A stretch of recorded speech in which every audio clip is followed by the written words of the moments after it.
I was 8 when we came to America. My brother was 12.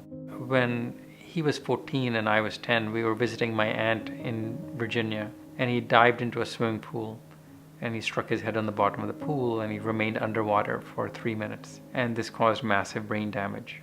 Oftentimes when I was walking around, I would talk to God, and at one point I imagined God asking me, would I change places with my brother?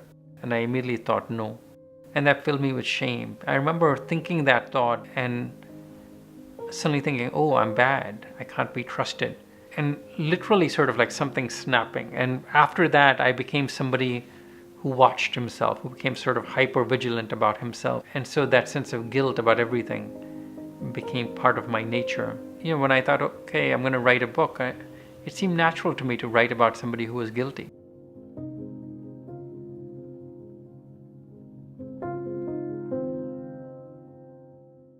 I began writing it when I went to Stanford. I had just turned 21. I got there about a month before classes started, and I didn't know how to write it, how to begin writing a book. And so I thought, well, maybe I'll write 5 pages a day, and once I'm done with in 2 months I'll be done with the novel. I didn't know how to come up with plot. I didn't know how to do anything. I was looking for somebody who would be guilty appropriately. So I thought about having a child molester. There's that Henry James saying that it doesn't matter whether a character is good or bad, it's really is the character interesting. So that's sort of how I began to sort of figure out how to write about somebody like Ram Karan. Because he's the criminal, he's at the center of a lot of action. And I also gave him a sensibility that was quite refined.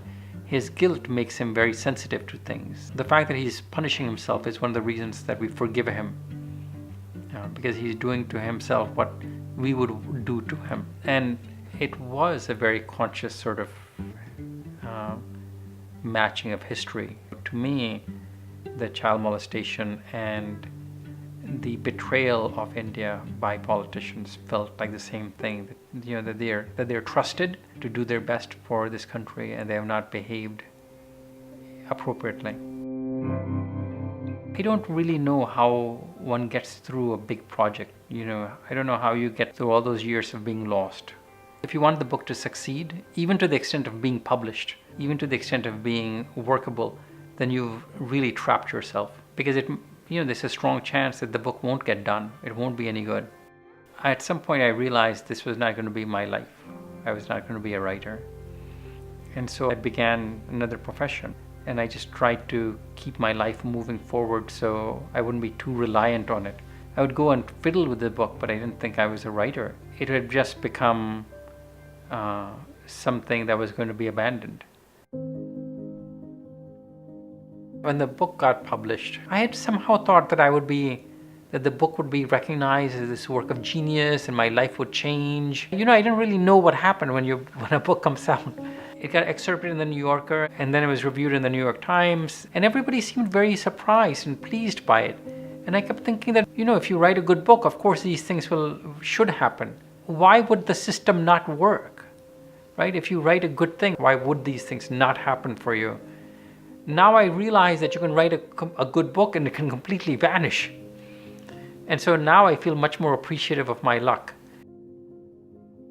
I'm always looking for things that feel true.